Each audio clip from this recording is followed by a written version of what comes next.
شکریہ یاسر. مجھے یاد ہے وہ جو شادرہ میں آپ نے مجھے بلایا تھا جلسے پہ, 2001 کی بات ہے, 2001 کی جلسے پہ اس یاسر نے مجھے بلایا. تو جلسے میں نے تو 6 لوگ گنے تھے, یہ کہہ رہا ہے کہ کوئی 8 ہوں گے, لیکن اس میں مجھے ابھی تب بھی یاد ہے اس کا بڑا جذبہ تھا. اور جب سمجھتے نہیں تھے کہ لوگ کبھی بھی پارٹی کامیاب ہوگی, تو ان دنوں میں 6 کے بھی ہم نے جلسے کیے ہوئے ہیں. تو مجھے خوشی ہے یاسر کہ آپ اس کام پہ لگے ہوئے ہیں جو کہ اس وقت ہمارے ملک کے لیے سب سے اہم کام ہے. جو بھی امین اسلم نے اپنی تقریر میں کہا کہ ہمارا جو لاہور کا فارسٹ کور, جو درخت لگے ہوئے تھے لاہور میں, یہ پچھلے 12-13 سالوں کے اندر 70% کم ہوا ہے فارسٹ کور. اور اس کا نتیجہ اب آپ کے سامنے ہے. اور وہ نتیجہ یہ ہے کہ آج یہ جو فیبری کا مہینہ تھا, یہ سب سے بہترین مہینہ ہوتا ہے لاہور کے لیے. اور اس میں آپ دیکھ رہے ہیں کہ سورج ہی نہیں نظر آتا. نومبر سے شروع ہوتا ہے, اگر بارش نہ ہو تو یہاں سورج ہی نہیں نظر آتا. اور فوگ نہیں, اسموگ ہوتی ہے. اسموگ کا مطلب کہ یہ فوگ تو اتنا برا نہیں کرتی. اسموگ تو انسان کی زندگیوں کی, اگر مسلسل اس طرح کی اسموگ رہے تو ہر انسان کی زندگی سے یہ 6 سے 11 سال کم کرتی ہے. اس کا بہت برے اثرات انسان بچوں کے اوپر خاص طور پہ, کیونکہ اس کے اندر ایک وہ جو کیمیکل ہے, وہ جو خاص طور پہ جو فائن کیمیکل جو بچوں کی لنگز پہ چلا جاتا ہے اور پھر برینز میں بھی جاتا ہے, اس کے بہت برے اثرات بچوں پہ اور بوڑھوں پہ ہوتے ہیں. اور کیونکہ یہ ایک سائلنٹ کلر ہے, کیونکہ ایک دم اس کا نظر نہیں آتا ہے جو ڈیمیج کرتا ہے امیجیٹلی, تو اس لیے لوگ اس کو نظر انداز کر دیتے ہیں اور سمجھتے ہیں کہ یہ ہے ہی نہیں. لیکن اس کا دنیا میں, اب ساری دنیا میں ریسرچ ہو چکی ہے کہ یہ جو اسموگ کے لانگ ٹرم ایفیکٹس ایک سوسائٹی پہ ہیں, وہ آپ کوانٹیفائی نہیں کر سکتے کہ کتنے زیادہ ہیں. لیکن ایک یہ کہتے ہیں کہ 7 سے 11 سال تک آن این ایوریج انسان کی زندگی کم کرتے ہیں. تو لاہور تو میں کیونکہ یہاں پیدا ہوں اور مجھے تو لاہور کا ساری ایولیوشن یاد ہے کہ یہاں کا ہم زمان پاک میں رہتے تھے, اور جب ایچ ایس این کالج سے, تب تو مال روڈ ہی سب کچھ ہوتا تھا, تو مال روڈ سے جب H S N college cross کرتے تھے زمان پاک کی طرف, تو ٹیمپریچر کم ہو جاتا تھا, ایک موسم میں تبدیلی آ جاتی تھی, کیونکہ وہ سارا لاہور گرین تھا, کھیت تھے, اور یہ بڑا جو تب لارنس گارڈنز جو ہوتا تھا, یہ باغ جناح, تو یہ بہت ہرا شہر تھا. اور اس کے اندر جو آہستہ آہستہ اس کی جو تبدیلی ہم نے دیکھی, تو بڑا شہر تو بڑا تھا, آبادی بڑھتی گئی, لیکن جو آبادی بڑھنے کے ساتھ ساتھ جو ہم نے سوچا ہی نہیں کہ ہم نے ساتھ ساتھ لوگوں کی, اس لاہور کی ماحولیات کا بھی دھیان رکھنا ہے, یہ کبھی کسی نے اس کے اوپر توجہ نہیں دی. تو وہ اب آپ کے سامنے اثرات ہیں, اور اب ہم اس کو ریورس کرنے جا رہے ہیں. اور کوئی بھی ایسی چیز نہیں جو کہ چینج نہیں ہو سکتی. میں آپ کو ایک اور مثال دیتا ہوں. ہم جب پہلی دفعہ سنگاپور گئے تو جو وہ مین دریا تھا سنگاپور میں, وہ صرف سیوریج کا پانی تھا.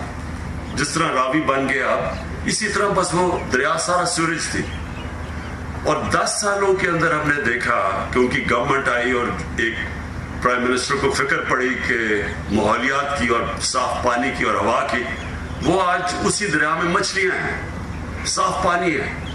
تو سب کچھ چینج ہو سکتا ہے, لیکن اس کے لیے ہمیں بہت محنت کرنی پڑے گی. اور یہ پہلا قدم لیا, اور امین اسلم آپ نے, اور لاہور کی چیف منسٹر آپ نے ان کے ساتھ پورا مل کے, اور جو پی ایچ اے نے, یہ بہت زبردست فرسٹ سٹیپ ہے کہ 50 آپ نے سائٹس چنی.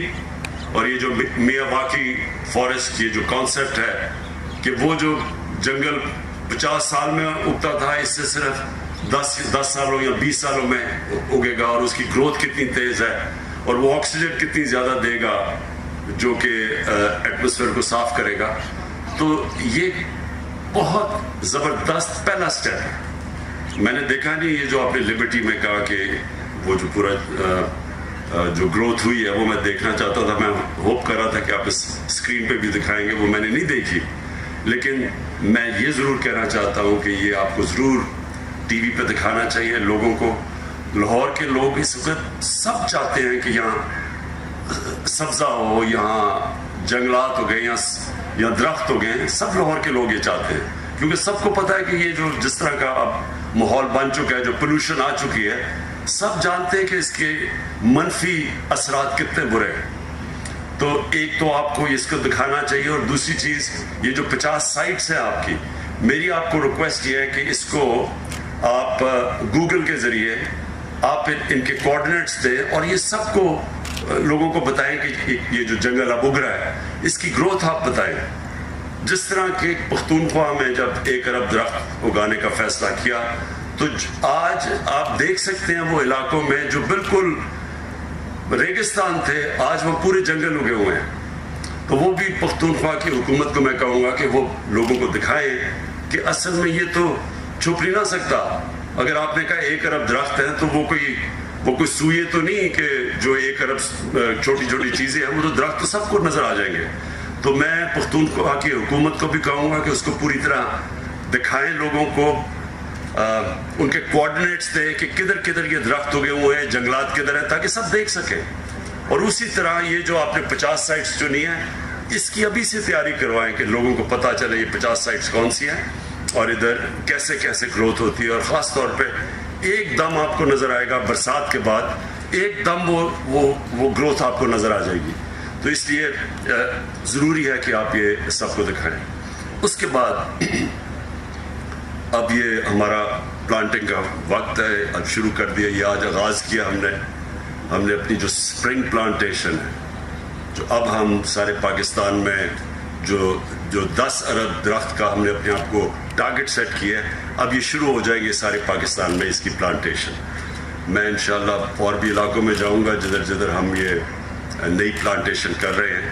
لیکن جو ایک چیز ہم کرنے جا رہے ہیں جو کہ انشاءاللہ ایک سائلنٹ ریولوشن, خاموش انقلاب جو آ رہا ہے, وہ ہے جو ہم زیتون کے جنگلات اب اگانے لگے ہیں. اور یہ جو دریائے سندھ کا جو رائٹ سائڈ ہے, ہم نے جو ایکسپرٹ سے چیک کروایا ہے, وہ سب سے بہترین علاقہ ہے زیتون کے درختوں کے لیے. تو جو پاکستان اربوں روپے کی ہم ہر سال جو امپورٹ کرتے ہیں اور تیل امپورٹ کرتے ہیں, گھی, یہ یعنی ایڈیبل آئل, وہ نہیں دوسرا تیل بھی امپورٹ کرتے ہیں, لیکن جو گھی بھی ہم امپورٹ کرتے ہیں, تو اگر یہ جو ہمارا چند سالوں کے اندر پاکستان بجائے امپورٹ کرنے کے ایکسپورٹ کرے گا, جس طرح کی یہاں زیتون کی پلانٹیشن ہو رہی ہے, تو وہ بھی میں انشاءاللہ اگلے ہفتے لانچ کر رہا ہوں.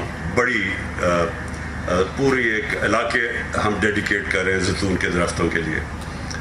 لیکن جو آخر میں بات کہنا چاہتا ہوں, میں ساری قوم کو اس کے اندر شرکت کرنی چاہیے, کیونکہ یہ اب ہمارے بچوں کے مستقبل کا سوال ہے. ہم جب یہ جو پارلیمنٹری ڈیموکریسی کے اندر ہر 5 سال کے بعد الیکشن آتا ہے, تو بدقسمتی سے جو گورنمنٹس ہیں وہ صرف 5 سال کا سوچتی ہیں کہ جی 5 سال میں جو چیز نظر آ جائے تاکہ اگلے الیکشن میں ہم اس کو اشتہارات دے کے تو اس کے اوپر الیکشن جیت جائیں.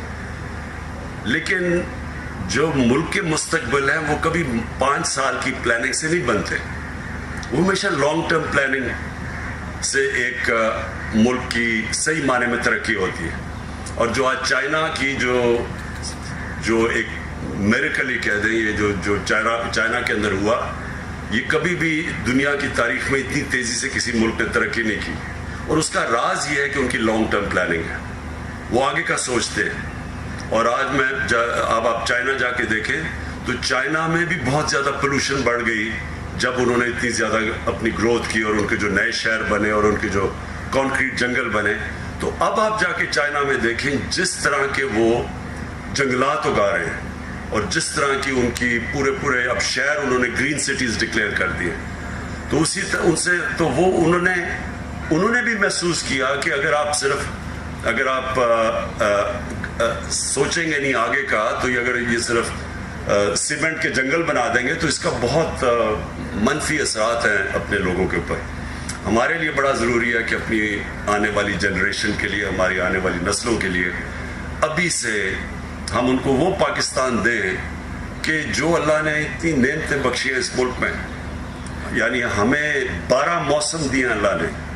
کتنے دنیا میں ملک ہیں جن کے 12 کلائمیٹک زونز ہیں, 12 اوپر سے لے کے ہم K2 سے لے کے نیچے تک پہنچے, تو کسی ملک میں مختلف قسم کی کلائمیٹک 12 زونز نہیں ہیں. یہ بھی بڑی نعمت ہے. اس کا مطلب کہ ہم کچھ بھی کر سکتے ہیں, کچھ بھی اگا سکتے ہیں اپنے ملک میں. ہم ہر قسم کی چیز, یہ وہ ملک ہے خوش قسمت ملک جو ہر کچھ پروڈیوس کر سکتا ہے. لیکن جو ہم نے ڈیفارسٹیشن کی, اپنے جنگلات ختم کیے ہیں, آہستہ آہستہ ہمارے جنگل بڑے بڑے جنگل تھے. یہ چھانگا مانگا کا میں ہمیں یاد ہے بچپن میں کتنا بڑا جنگل تھا یہ. پھر کندیا میاں والی کا بہت بڑا جنگل تھا. پھر یہ چیچاوتی میں جنگل تھا, دیپال پور میں جنگل. یہ سارے آہستہ آہستہ جنگل ختم ہو گئے کیونکہ کسی نے یہ نہیں سوچا کہ یہ جب جنگل ختم ہوں گے تو اس کے کیا اثرات پڑیں گے, اور اب کلائمیٹ چینج کی وجہ سے موسم کے اوپر کیا اثرات پڑتے ہیں. جو بھی امین اسلم نے آپ سے بات کی کہ اگر پاکستان کے شہروں میں 1 ڈگری سینٹی گریڈ ٹیمپریچر بڑھے گا تو اس کا آپ اندازہ نہیں لگا سکتے کہ اس کی موسم کے اوپر, فیوچر کے اوپر, شہر پہ کس طرح کا منفی اثرات ہوں گے. تو لہٰذا یہ جو آج کیمپین شروع کی ہے اس کے اندر سب کو شامل کریں, اپنے ہمارے اسکول کے بچوں کو, ہمارے یونیورسٹی اسٹوڈنٹس کو, اور ہمارے یہاں بہت ایسے لوگ بڑے بڑے بزنس مین ہیں. ٹیکس تو وہ نہیں دیتے لیکن اگر آپ ان سے کوئی ڈونیشن مانگے تو وہ دینے کے لیے تیار ہو جاتے ہیں. تو ان ساروں کو آپ استعمال کریں ڈونیشنز کے لیے, اور یہ آپ حیران ہوں گے کہ یہ ساری ہر قسم کی جو آپ گرین ریولوشن لاہور میں لانا چاہتے ہیں وہ آپ کے لیے بڑے ڈونرز ملیں گے, بڑے بڑے, جو کہ اس کے لیے ڈونیٹ کریں گے. لیکن جو اسٹوڈنٹس ہیں یونیورسٹیز کے اور کالجز کے اور اسکولوں کے, ان کو اس میں ضرور شامل کریں. ایریاز بنا دیں اسکولوں کے لیے, علاقے بتا دیں کہ آپ نے اس علاقے میں اتنے درختوں کا دھیان رکھنا ہے. اور کیونکہ یہ جو میں آگے اب تصور کر رہا ہوں 10 ارب درخت جو اس ملک کو ساری ماحولیات بدل دیں گے, اس میں بچوں کا شامل ہونا اس لیے ضروری ہے کہ ان کے مستقبل کے لیے ہم یہ سب کچھ کر رہے ہیں. تو میں پھر سے آپ کو اس کی مبارک دیتا ہوں, اور انشاءاللہ ہم آپ کا یہ پورا مانیٹر کریں گے. میں چاہوں گا کہ اس کی برسات میں ہمیں پتہ چلے کہ یہ کتنے درخت ہو گئے ہیں, اور پھر اگلی 6 مہینے کے بعد کتنے, تاکہ ساری قوم کو پتہ ہو کہ یہ جو آج ہم نے پلانٹیشن شروع کی ہے اس کا پروگریس کیسے جا رہا ہے. بہت بہت